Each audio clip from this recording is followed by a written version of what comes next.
The family thought the inheritance was settled. Then a niece appeared. When Margaret Hayes died in October of 2019, her funeral was attended by exactly 11 people. 4 of them were family. The rest were neighbors from her street in Portland, Maine, who came more out of courtesy than grief. Margaret had lived in the same brick colonial house for 47 years. She was 82. She died quietly in her sleep from heart failure. There was no drama, no last-minute hospital rush, no deathbed confession, just a woman who went to bed and didn't wake up.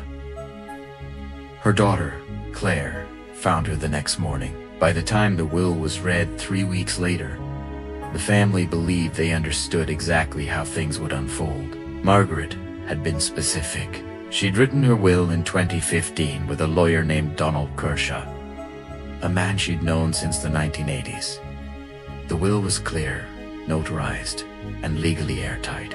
Claire, her only daughter, would inherit the house and the majority of Margaret's savings. Margaret's younger brother, Thomas, would receive $20,000 and a few personal items. Thomas's son, Ryan, would receive $10,000. Everything else, small keepsakes and furniture, would be divided among them as they saw fit. It was fair, it was simple, and for a family that had spent years tiptoeing around conflict, it felt like a relief. But 3 months after the funeral, a woman named Sophie Callahan walked into Donald Kershaw's office and said she was Margaret Hayes' granddaughter. She said she had documents to prove it, and she said she wanted what was rightfully hers. No one in the family had ever heard of Sophie Callahan. This is the story of what happened next. Margaret Hayes was born Margaret Donnelly in 1937 in a small town outside of Augusta, Maine. She grew up during the war, the oldest of 3 children. Her father worked in a mill. Her mother took in sewing. They were not wealthy, but they were stable. And Margaret inherited that stability like a genetic trait. She was careful. She was private. She kept her life small and her problems smaller. In 1959, she married a man named Robert Hayes. He was 24. She was 22. They had 1 child together, a daughter they named Claire, born in 1961. The marriage lasted 16 years, ending in divorce in 1975. Robert moved to Florida. Remarried. He died in 2003 from complications related to diabetes. By then, he and Margaret had not spoken in over 2 decades. Claire grew up in Portland. She went to public school, then to the University of Southern Maine, where she studied education. She became a high school English teacher. She married a man named Greg Forster in 1986. They had no children. Greg worked in insurance. They lived a quiet, middle-class life in a suburb 20 minutes from Margaret's house. Margaret's brother, Thomas, was 5 years younger than her. He'd always been the more chaotic sibling. He drank too much in his 20s, married twice, and had a son, Ryan, from his second marriage in 1984. Thomas worked as a contractor, mostly doing home renovations. His relationship with Marguerite was polite but distant. They saw each other on holidays. They didn't talk about anything real. Ryan, Thomas's son, was 35. When Margaret died, he worked in IT for a logistics company. He was single, lived alone, and it always felt more like a stranger at family gatherings than a participant. He barely knew his great-aunt. But he attended the funeral. He signed the guest book. And when he found out he was receiving $10,000, he felt surprised, even a little guilty, because he hadn't expected anything at all. This was the family. Small, distant, functional in the way families often are when they've learned not to expect too much from each other. And then Sophie appeared. Sophie Callahan was 31 years old when she walked into Donald Kershaw's office in January of 2020. She was dressed professionally. She carried a leather folder. She was calm, articulate, and prepared. She did not seem nervous. She did not seem angry. She simply stated her case. She said her mother's name was Laura Hayes, that Laura had been Margaret's daughter, that Laura had died in 2011 from ovarian cancer, and that before Laura died, she had told Sophie the truth about her family. A truth Sophie had spent the last 9 years trying to understand. Donald Kershaw listened, then he asked for proof. On the back, in faded blue ink, someone had written, Laura and Sophie, 1989. There were hospital records, adoption papers, or at least partial ones, documents that showed a child named Laura Hayes had been placed for adoption in 1959, when she was 16 months old. The adoptive parents were listed as Joan and Peter Callahan, a couple from New Hampshire, and there was a letter, handwritten, addressed to Laura, dated April 1991. Signed by Margaret Hayes. Donald Kershaw read the letter twice. Inside was a birth certificate. Laura Mariales, born in Portland, Maine, on March 14, 1958. Mother, Margaret Donnelly Hayes. Father, Robert Hayes. There was also a photograph, a young woman, maybe 19 or 20, holding an infant. Then he made a photocopy. Then he told Sophie he would need time to verify everything. She said she understood. She left her phone number. And then she walked out. 2 days later, Donald called Claire.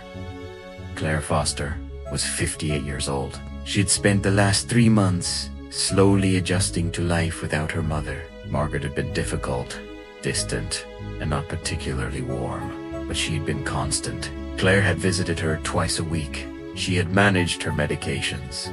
She had been the one to arrange the funeral, to sort through the house, to decide what to keep and what to donate. She had done all of this alone, because that's what daughters do.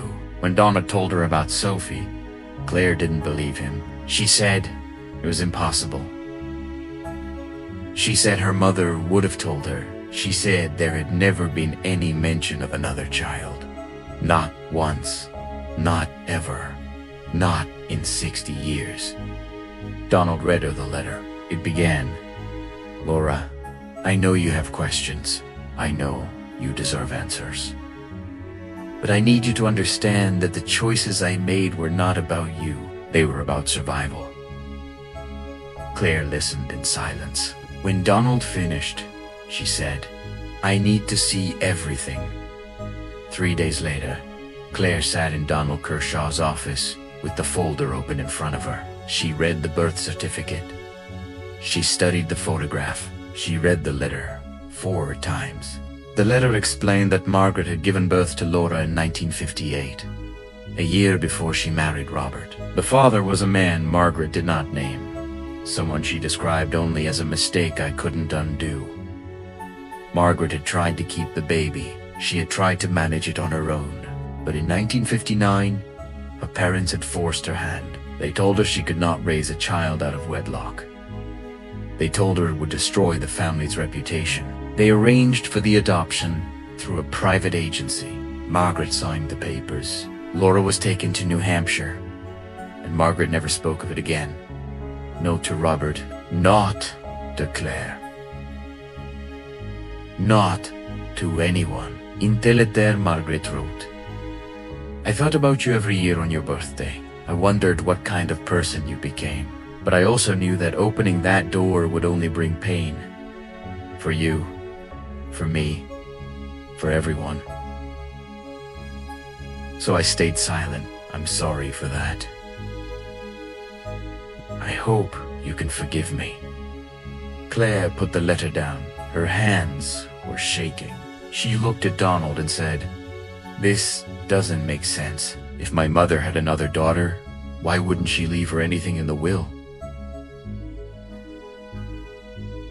Donald didn't have an answer, but Sophie did. If stories like this pull you in, subscribing means you won't miss the next one. Sophie agreed to meet with Claire at a coffee shop in downtown Portland on a cold afternoon in late January.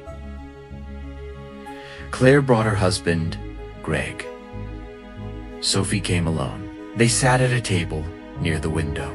For the first few minutes, no one spoke. Claire studied Sophie's face, looking for resemblings. Sophie had dark hair. Like Margaret, she had the same narrow nose, the same way of holding her mouth when she wasn't smiling. It was subtle, but it was there. "Finally," Claire said. "When did you find out?" Sophie folded her hands on the table. "My mom told me when I was 22. She'd just been diagnosed. She said she didn't want me to find out after she was gone. And she knew about Margaret. She'd always known she was adopted, but she didn't start searching for her birth mother until she was 18. It took her years to find Margaret. When she finally did, she wrote her a letter that was in 1991. Margaret wrote back, "That's the letter you saw. Did they ever meet?" Claire asked. Sophie shook her head. Margaret said she couldn't. She said it would complicate her life too much. My mom respected that. She didn't push, but she kept the letter. And when she got sick, she told me everything. Greg leaned forward. "So why didn't you reach out before? If you knew about Margaret, why wait until now?" Sophie's expression didn't change, because my mother asked me not to. She said Margaret had made her choice, and I should respect it, so I did. But when I saw Margaret's obituary, I realized something. "What?"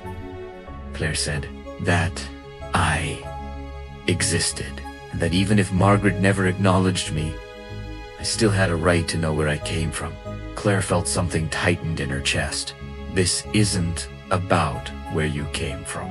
This is about the inheritance." Sophie met her eyes. "It's about both." The conversation lasted another 20 minutes. Sophie explained that she wasn't trying to take anything away from Claire. She just wanted to be recognized. She wanted her mother's existence to be acknowledged. And yes, she believed that if Margaret had truly considered Laura her daughter, then Laura's child, Sophie, should have been mentioned in the will. Claire asked how much Sophie wanted. Sophie said she hadn't decided yet. When they left the coffee shop, Claire felt dizzy. She sat in the car with Greg for a long time, staring out at the street. Finally, she said, "Do you think she's telling the truth?" Greg didn't answer right away. Then he said, "I think the documents are real, but I don't know what that means." Neither did Claire. Over the next 2 weeks, Donald Kershaw worked to verify Sophie's claim. He contacted the adoption agency, or what was left of it. Most of the records had been destroyed or digitized poorly, but he found enough to confirm that a child named Laura Hayes had been placed with Joan and Peter Callahan in 1959. He found Laura's death certificate. He found Sophie's birth certificate, which listed Laura Callahan as her mother. Everything Sophie had said checked out, but there was one problem. Margaret's will had been written in 2015, 4 years after Laura's death. If Margaret had wanted to include Sophie, or even acknowledge Laura's existence, she'd had the opportunity. She had chosen not to. Donald explained this to Claire over the phone. He said that legally, Sophie didn't have a strong case. Margaret had been of sound mind when she wrote the will. She had been explicit about who should inherit. Unless Sophie could prove that Margaret had been coerced, or that the will was fraudulent, there was nothing she could do. Claire felt a small wave of relief, but then Donald said, "There's something else." "What?" "I found another document. It was in Margaret's safe deposit box. I didn't see it before because it wasn't part of the will, but it's dated 2018. "What kind of document?"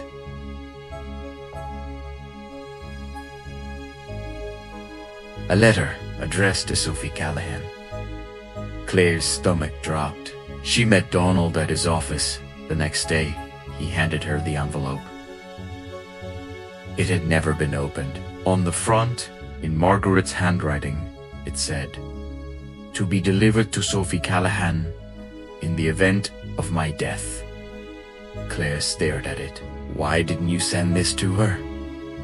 "Because it wasn't included in the will instructions. I only found it last week when I went back through the deposit box. Technically, I don't know if Margaret wanted it sent, or if she changed her mind." Claire turned the envelope over in her hands. "Can I open it? It's not addressed to you, but it's about my family." Donald hesitated. Then he said, "If you open it, you need to tell." Sophie Glyer nodded. She slid a finger under the seal and pulled out a single sheet of paper. The letter was short.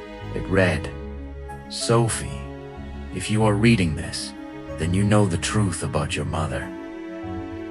I don't expect you to forgive me.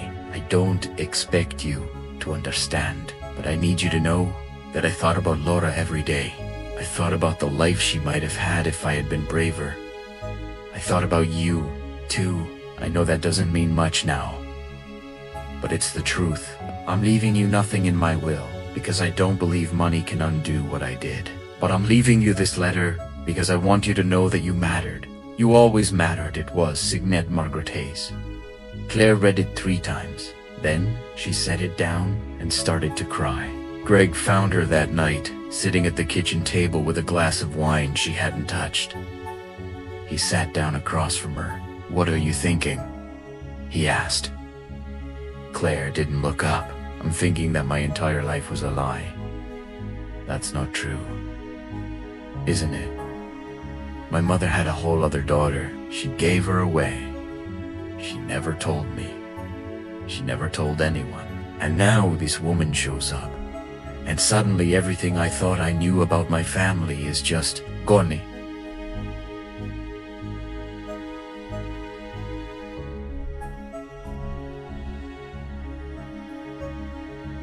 Greg reached across the table and took her hand. "You're still her daughter.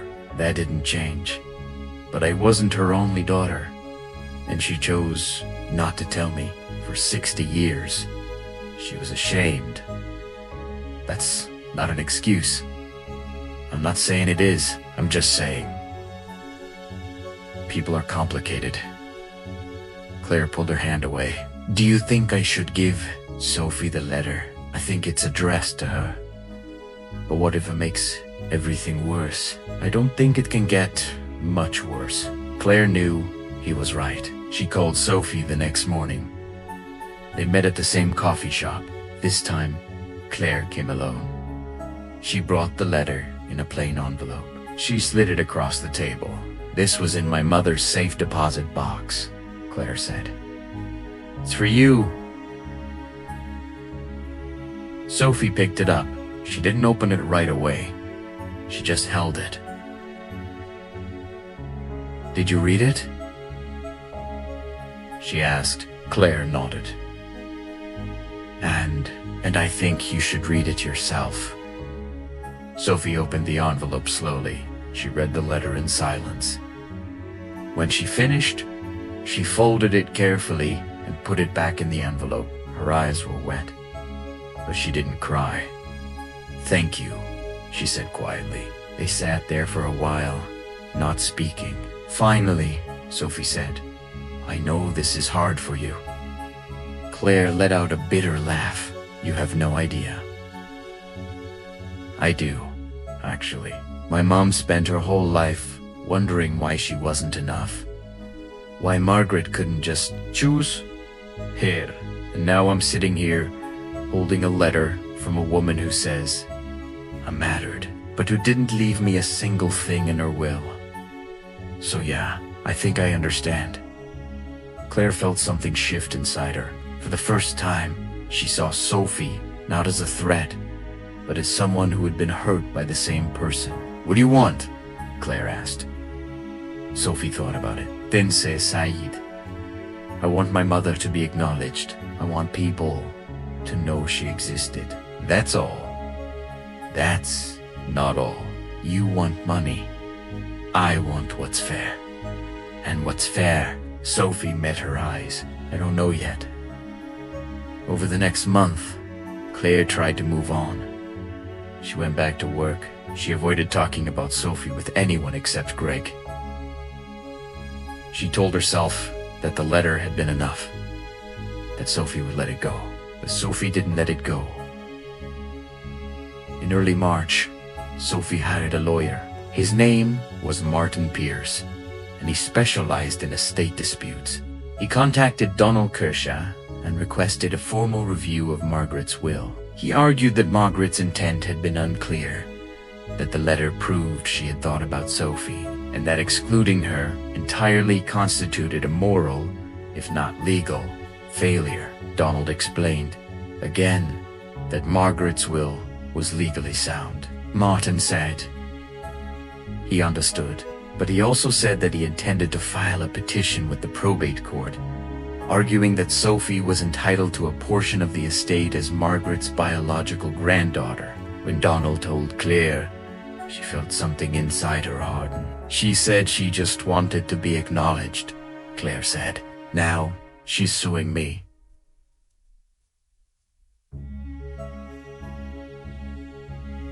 She's not suing you. She's contesting the will. It's the same thing. It's not. And Claire, I have to tell you, she might have a case. Claire's voice went cold. What are you talking about? You said the will was airtight. It is.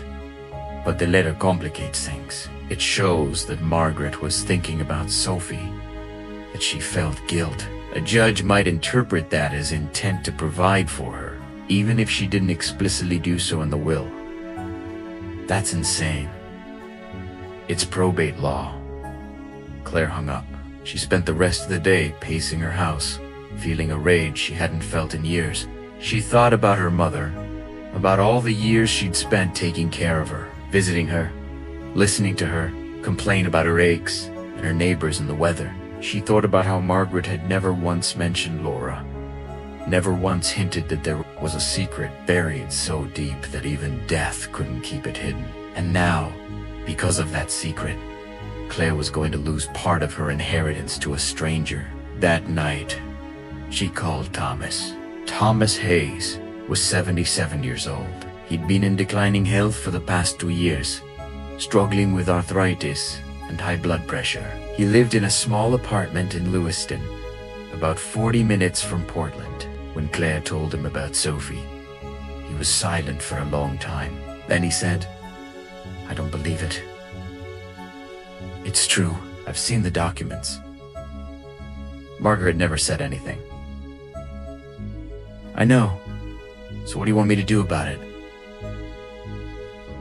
Claire hesitated. I want you to tell me if you knew. Knew what? About Laura? About the adoption? About any of it? Thomas let out a long breath.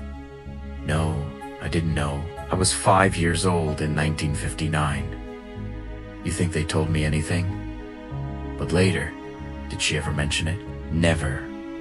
Claire felt a small flicker of relief. At least she wasn't the only one who had been kept in the dark.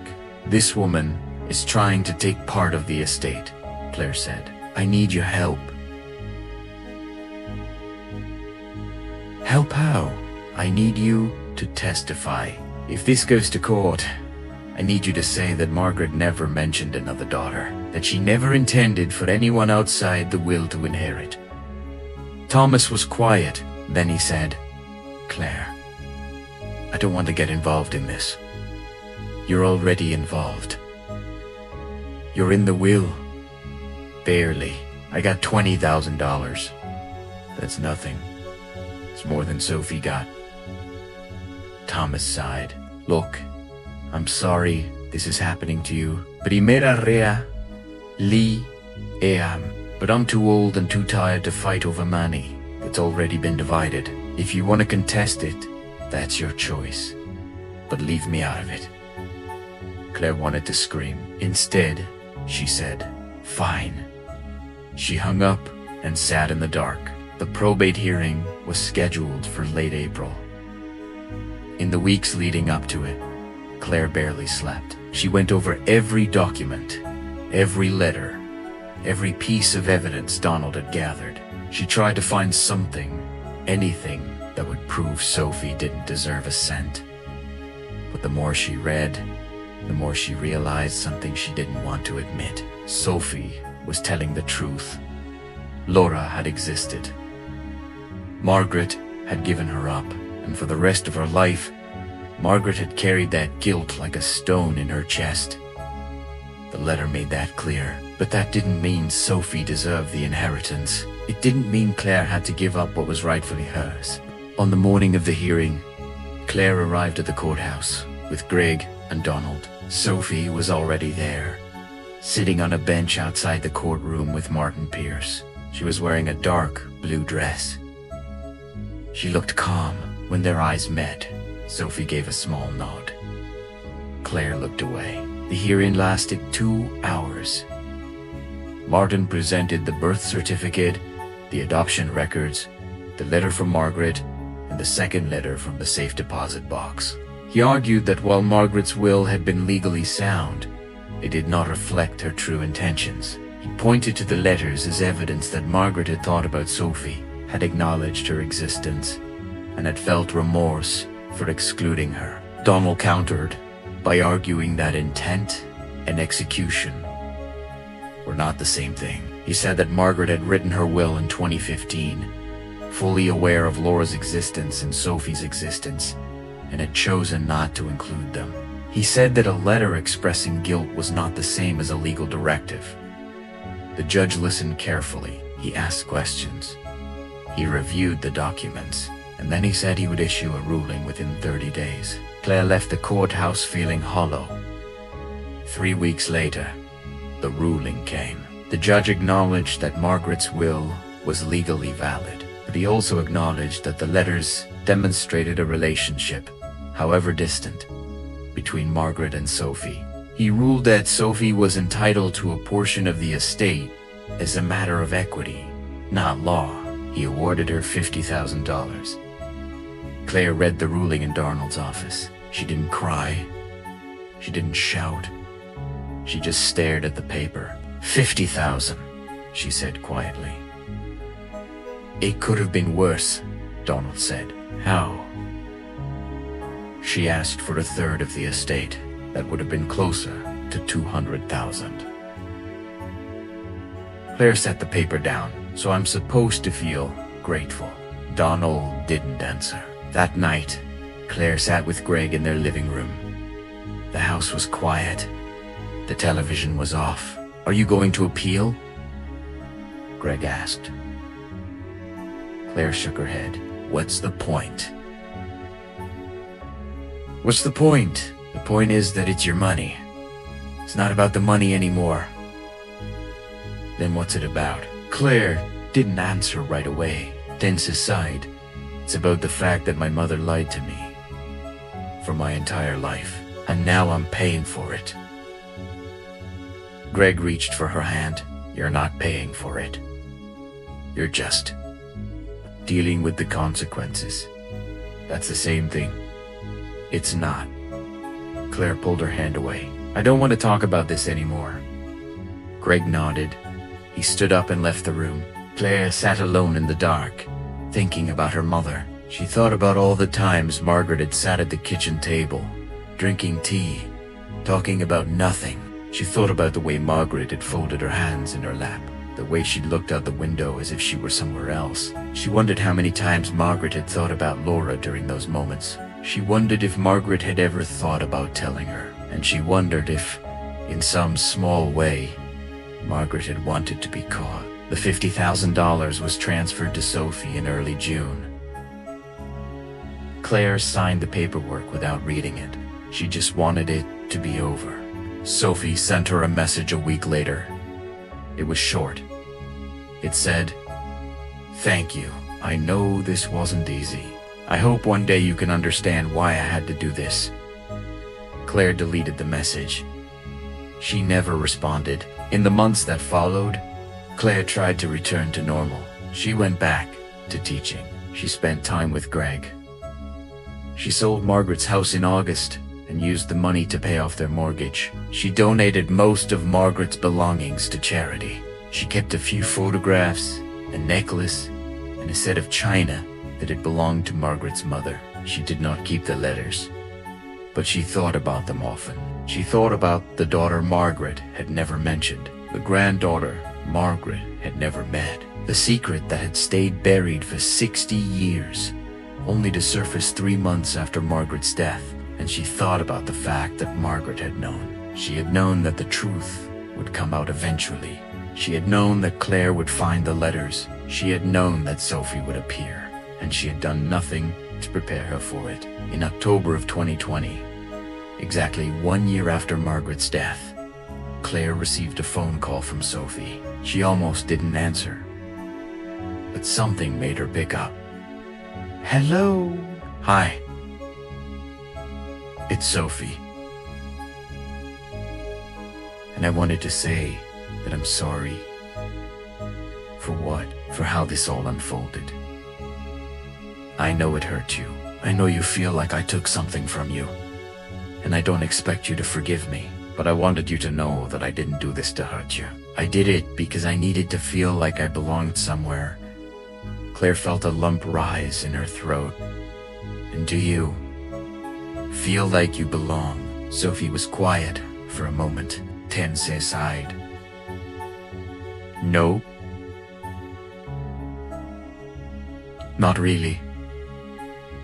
Claire closed her eyes. Yeah. Me neither. I'm sorry to bother you, Sophie continued. I wanted to reach out. I've been thinking about everything that happened. They didn't speak for a while. Then Sophie said, do you think we could meet just once? Not to talk about the money or the will or any of that. Just to talk. Claire thought about it. Part of her wanted to say no, wanted to hang up and never think about Sophie again. But another part of her, a part she didn't entirely understand, wanted to say yes. Okay, Claire said finally, we can meet. They met 2 weeks later at a park near the water. It was a cold day, the kind of October afternoon where the sky is gray and the wind smells like salt and dying leaves. They walked along the path slowly, hands in their pockets, not saying much. After a while, Sophie said, can I ask you something? Sure. What was she like? Margaret as a mother. Claire thought about it. Distant, careful. She didn't talk about her feelings. She didn't like conflict. She kept everything inside. That sounds lonely. It was for both of. Sophie nodded. My mom was the opposite. She told me everything. Sometimes too much, but I always knew where I stood with her. Do you miss her? Every day. Claire felt something tighten in her chest. I don't miss Margaret. Not really. I miss the idea of her. The version of her I thought I knew. That's the version she wanted you to see. I know. They walked in silence for a while longer. Then Claire said, do you think she loved Laura? Sophie looked out at the water. I think she loved the idea of her, but I don't think she knew how to love her in real life. Yeah, Claire said quietly. That sounds about right. When they reached the end of the path, they stopped. Sophie turned to face her. Thank you for meeting me, she said. Claire nodded. Yeah, thanks for calling. They stood there for a moment, two women who shared a history they'd never chosen, bound together by a woman who had kept them apart. Then Sophie said, do you think we'll ever talk again? Claire thought about it. Then says Saeed? I don't know, maybe. Sophie smiled, just a little. Maybe is enough. They went their separate ways. Claire walked back to her car and sat for a long time, watching the water. She thought about her mother. She thought about Laura. She thought about Sophie and the $50,000 and the letters that had rewritten everything she thought she knew. And she realized something. The inheritance had never been about the money. It had never been about the house, or the savings, or the assets divided on paper. It had been about recognition, about being seen. About mattering. Margaret had spent her entire life hiding from that need. And in the end, it had destroyed her family anyway. Claire started the car and drove home. That night, she opened a drawer in her desk and pulled out the one thing she had kept from her mother's house. It was a photograph, old and faded, of Margaret as a young woman. She was standing in front of a house, smiling, her hand shading her eyes from the sun. Claire had found it in Margaret's bedroom, tucked inside a book. On the back, in Marguerite's handwriting, it said, 1958. The year Laura was born. Claire stared at the photograph for a long time. Then she put it back in the drawer and closed it. She never looked at it again, but she never threw it away either. Because some things, no matter how painful, are too important to forget. And some inheritances can't be settled with money or wills or courtroom rulings.